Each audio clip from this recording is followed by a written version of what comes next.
অনেক দিন হলো অভয়ার লড়াই চলছে। সমস্ত মানুষ এখানে জেগে উঠেছে, ছোট থেকে বড়, গ্রাম থেকে শহর। কেন হয়েছে জানেন? যেদিন অভয়াকে ওই পশুগুলো অত্যাচার করলো এবং ওকে হত্যা করে ফেললো, সেই যে আর্তনাদ, সেদিন ওর ভাইব্রেশন চারিদিকে এই বাতাসে ছড়িয়ে গেছে। সেদিন যে কান্না, যে আর্তনাদ, সেটাই বাতাসে বাতাসে ছড়িয়ে আছে।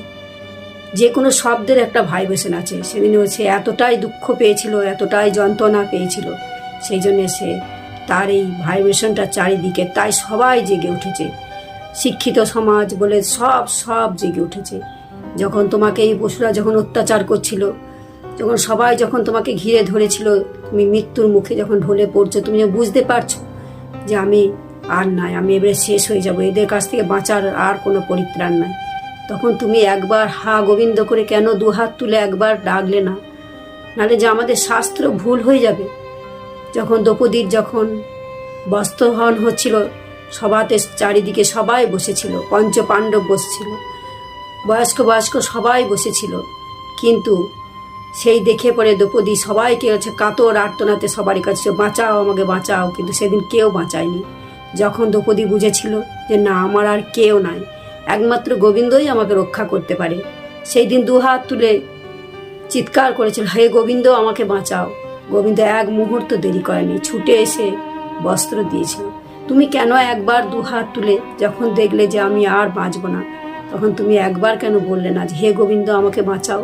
ঠিক তোমাকে রক্ষা করতো, তোমাকে ঠিক এসে পরে যেভাবেই হোক তোমাকে ঠিক বাঁচাতো, কিন্তু সেটা হয়নি, সেটা তুমি করতে পারোনি। যাই হোক, সেটার জন্য দুঃখ নয়, তুমি আজ মরে গিয়েও বেঁচে আছো। তুমি আকাশে বাতাসে যে যন্ত্রণা দিয়ে গেলে, সেটার জন্য সবাই জেগে উঠেছে। তুমি একটা ইতিহাস রচনা করে গেলে মমিতা, এই ইতিহাস ভুলার নয়। এটা একদম এই ইতিহাস সারা জীবন সবারই মনে থাকবে। এটা আমাদের লজ্জা, আমরা লড়াই করতে পারি না, আমাদের সংসার আছে। আমরা বলবো যে আমরা কি করে লড়াই করব? আমাদের পেচ টান আছে, লড়াইয়ের মতো লড়াই করতেই হবে, তবে এই বিচার পাওয়া যাবে। যেমন বিনয়, বাদল, দীনেশ লড়াই করেছিল, জীবন দিয়েছিল, তার জন্য আজকে আমাদের ভারতবর্ষ স্বাধীন হয়েছে। এরকমভাবে যদি লড়াই করতে হয় তবেই লড়াই। আমরা আর কি করব? জোর একটা ফোনটা চালিয়ে দুটো ভিডিও করব, একবার মোমবাতি নিয়ে রাস্তায় দাঁড়াবো, এরকম লড়াই করে কিচ্ছু না। লড়াইয়ের মতো লড়াই করতে হবে, তবেই বিচার পাওয়া যাবে। হ্যাঁ, তবে এবার লড়াইয়ের মতনই লড়াই হচ্ছে। অনেকে নেমেছে রাস্তায়, সবাই বলছে শিক্ষিত সমাজ জেগেছে, শিক্ষিত সমাজ জেগেছে। সত্যি শিক্ষিত সমাজ জেগেছে। সবাই বলছে নারী জাগো, পুরুষ জাগো। এখানে নারী জাগো, পুরুষ জাগো বলে কোনো কথা নেই। আমার মনে হয় নারীও জেগে আছে, পুরুষও জেগে আছে, শুধু জেগে নাই মনুষ্যত্ব। তাই শুধু মনুষ্যত্বকে জাগাতে হবে। একটা নারীও এরকম অপরাধমূলক কাজ করতে পারে, নিজের সন্তানকে জলে ফেলে দিচ্ছে, নিজের সন্তানকে হত্যা করছে। এগুলো কেন করছে? এগুলো মনুষ্যত্বের অভাব। এগুলো এক ধরনের কি বলবো, পশুই বটে এগুলো, তাই এইরকম কাজগুলো করছে। তাই নারীও করতে পারে, পুরুষও করতে পারে, এখানে নারী পুরুষে কোনো দোষ নাই। এগুলো হচ্ছে বিকৃত মস্তিষ্কের পরিচয়। তাই যাদের মনুষ্যত্ব নয় তারাই এই কাজ করতে পারবে। মনুষ্যত্বহীন মানুষ এরকম পশুর মতো কাজ করে। তাই যখন আমরা কোনো বড় মানুষকে, যখন কোনো গুরুদেবদেরকে যখন প্রণাম করা হয়, গুরুদেবরা মাথায় হাত দিয়ে আশীর্বাদ করে বলে মানুষ হও বাবা। এই জন্যই বলে যে আমি তো মানুষই, তাহলে আমি আবার কি মানুষ হবো? কিন্তু না, এই জন্যই বলে যে তোমার যে মনুষ্যত্ব সেটা তোমার নাই।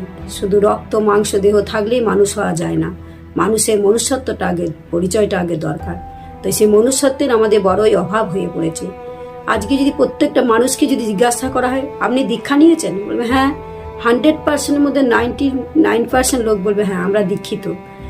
সে যে ধর্মেরই হোক না কেন, হিন্দু, মুসলমান, খ্রিস্টান, পাঞ্জাবি, যে ধর্মের হোক, সবাই গুরু নিয়েছে। গুরু দীক্ষা এই জন্য নেওয়া যে আমি যেন একটা প্রকৃত মানুষ হতে পারি, যে আমি যেন আমার মনে যেন কোনো খারাপ কাজ যেন আমার দ্বারায় না হয়। আমি ঈশ্বরের ভজনা করব, আমি একটা সুন্দর, আমার একটা মন হবে।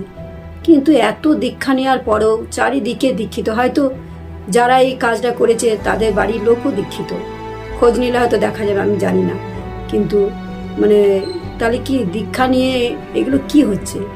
যদি বুঝতে পারে জিনিসটা যে হ্যাঁ আমাকে মানুষ হতে হবে, আমার বিবেক দংশন করবে, আমি এসব কাজ করব না, যদি কোনো খারাপ কাজ করি ঈশ্বর আমাকে ক্ষমা করবে না, এই ভয়টা যদি কারো থাকতো, তাহলে এরকম অনাচার, এরকম অত্যাচার ভ্রষ্টাচার চারিদিকে হতো না, কিন্তু কারো ভয় বলে কোনো জিনিসও থাকছে না।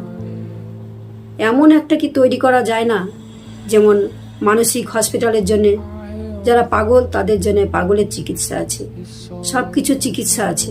মনের চিকিৎসার জন্যে এই যে যাদের মানসিকতা খারাপ, যে মনুষ্যত্ব বোধ জাগিয়ে ওঠার জন্য এমন কি কোনো ক্লাস করা যায় না, যে প্রত্যেকটা মানুষের মনুষ্যত্ব ঠিক ঠিক করে যেন জেগে ওঠে?